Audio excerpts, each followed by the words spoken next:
everyone, welcome back to my channel. I hope you're doing well, and I know there's a few new people here, so hello to you, thanks for subscribing. I know I've only got 4 subscribers, but to me that's a lot, so thank you for being here, and I hope this content provides you with some value, like I hope it does. Oh, it's a very gloomy day outside today. Got my coffee because it's much needed at this time of the day. Yeah, we had really nice weather and now it's just like raining, which I kind of like the gloomy vibe, not gonna lie. And lighting seems to be okay, so that was my main concern, but we're all good in that area so far. So today I just wanted to do a little video on how to enjoy being alone and spending time with yourself, spending time on your own. I love spending time by myself, and a lot of people seem to find it different and always want to know how I manage to enjoy being on my own and independent.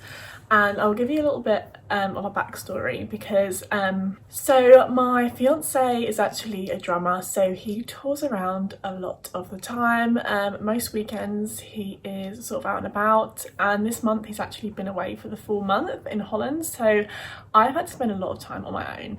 And a lot of people, like I said, seem to sort of worry about me being on my own, but I really don't mind it, and I've really come to enjoy spending time with myself and doing things independently. So when you're in a relationship where your partner maybe isn't around as much, maybe in your long distance relationship, or they work away a lot, it sort of eases you into this lifestyle and you sort of have to learn how to get on with it. And I think that's played a big part in how I manage so well. But also I have always been a huge introvert.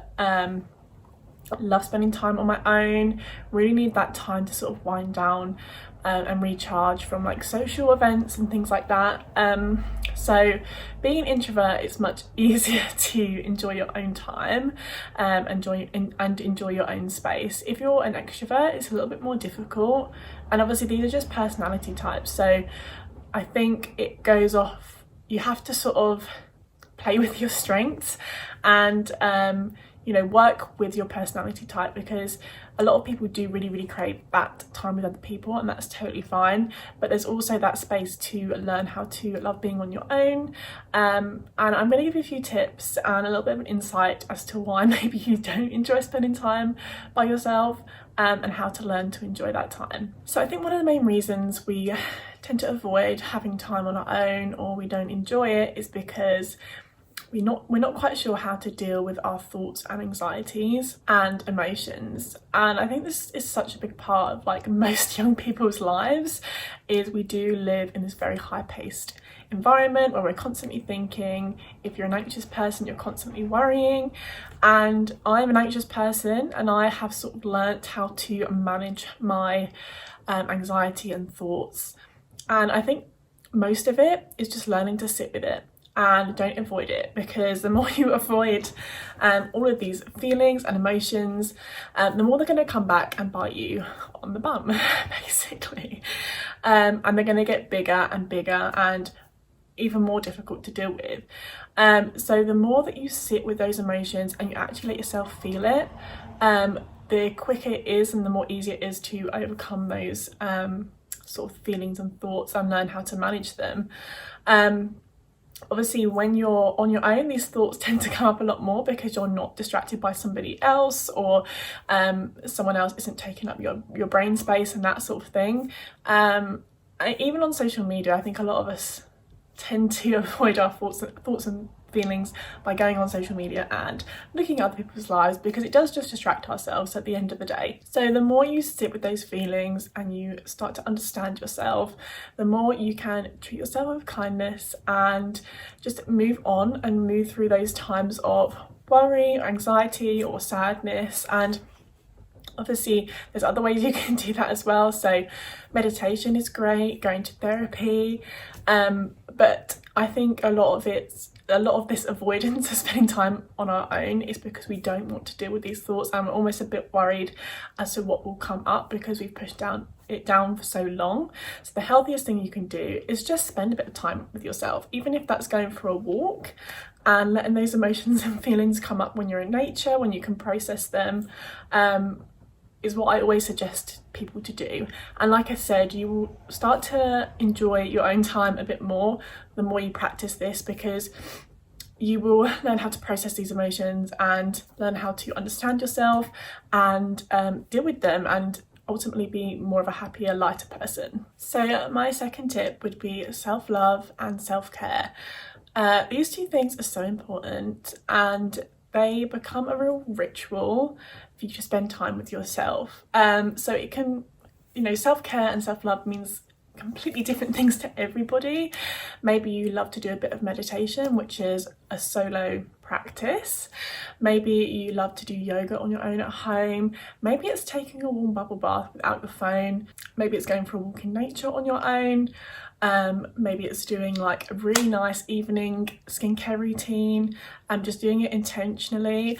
And I think the more you do these self-care practices and these self-love practices, you're gonna enjoy spending time with yourself, because this will become a ritual that you can do on your own, that you really enjoy. And I think also another one is, not a lot of people think about this, but talking nicely to yourself, even if it's just looking in the mirror and saying something nice to yourself, or laying in the bath and just like giving yourself these positive affirmations, because the more they go into your brain, the more you are going to learn to love who you are as a person, and you'll be more authentic with yourself. And these practices can only be done for you. So like one-on-one practices that you can only do on your own is a really, really good way to learn how to love yourself, learn how to love spending time with yourself. So the point I would say coming off of that as well is to have your own independent hobbies that you can only do on your own, or maybe go out and try some new hobbies that you can only do on your own. So this will then make you almost want to spend more time alone, or set time aside for you to have by yourself, without a partner, without friends, and just completely submerge yourself into this hobby or practice, and really enjoy it and learn to like really enjoy that time with yourself and enjoy spending that time with yourself whilst doing something you enjoy. And the more you enjoy it, the more time you will want to spend on it, if that makes sense, and it will ease you into this sort of like independent lifestyle. A few hobbies that I have on my own is drawing. I love to do digital illustration, and I literally have to go into the zone so no one else can be around me or talking to me. I sometimes put some music in, but that is my time to myself. My partner loves to meditate, and I know he has a couple of hours set aside throughout the day to meditate, and I can't sort of be in that space with him. Like, that is his own practice, and we've learned to respect each other's like practices. But it means also when he's away, I get to do more of the things I love. So that is digital illustration. I like to go to the gym on my own and just do a workout on my own, and just those sort of things. I mean, it can be different for everyone. Maybe you want to do some pottery, or you want to learn how to sew or do knitting. Just as long as you make sure you do that hobby on your own without anyone else, or without dragging anyone along with you, and it becomes fully yours. And that space is so important to me, and that time I have to be creative is super important to me, and it's become like this sacred time where I can just completely be authentically me, do something I really enjoy that's always helping me grow as an artist. And yeah, you'll learn to really like love these hobbies, and I think it's super important to remember you can do anything on your own. You can go to the cinema on your own, you can go out for dinner on your own. I think society has put all this pressure on us to like, you have to do these things with someone, or otherwise it looks a little bit weird or a little bit odd, but it really doesn't matter. I think we all think people are judging us more than they actually are. I mean, if you think about all the times where you've gone to the cinema and there's someone on their own, you don't think, oh my god, they're on their own, like, what is wrong with them? You just like, you don't even really think about it. It's like when someone eats out on their own. Like, I think taking yourself out for a date is fantastic. Like having a date with yourself and doing something fun with yourself, if you can do that, like you can then be independent with anything. And I think it's super important, especially in relationships, to have that independency, because when you become codependent, it can really put a strain on your relationships, but also like your mental health as well. So super important just to set that time aside to be by yourself, take yourself on a date, or do something super fun with yourself, and just let yourself, like, I don't know, be free and like release all judgment from anyone else. I think at the end of the day, we all have to realise we are our own soulmates, and we are so completely lovable and perfectly fine and perfectly worthy on our own.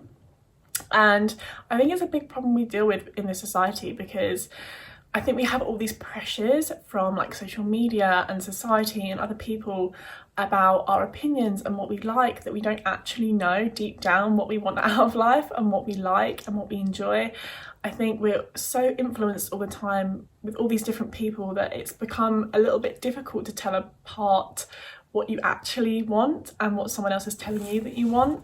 So this time on your own is really, really important to really grasp it and practice self-love, practice self-care, and just learn how you operate and how your brain operates, and reconnect with yourself, because rebuilding that connection is super, super important if you want to be fully happy in life and go after what you truly deeply want, like your true desires. You need to uncover those, and you can do that by just spending time with yourself and just learning what you want without any outside pressure. And honestly, rebuilding that love and connection with yourself will provide you with a true form of happiness and contentment, and like no pressure, and you'll find you'll release a lot of anxieties that come from you know, what other people think of you, or how you should look, or how you should act, because at the end of the day, it really doesn't matter. If you're proud of yourself, no one else matters. Like, one of the quotes that I love is what someone else thinks of you is actually none of your business at all. Like, you do not need to know that. You just need to learn how to love yourself and learn how to be with yourself, and just fully accept and embrace yourself for who you are. So I hope you enjoyed this video. I know it was kind of short, but it was just like a little quick one, because I've been thinking about it a lot this month, especially spending so much time by myself, and I hope it can help some of you out there to rebuild that connection and enjoy that time on your own without the anxiety. So I hope you enjoyed the video. If you want to see more videos like this, don't forget to subscribe, and I'll be sure to see you again soon. Thanks so much.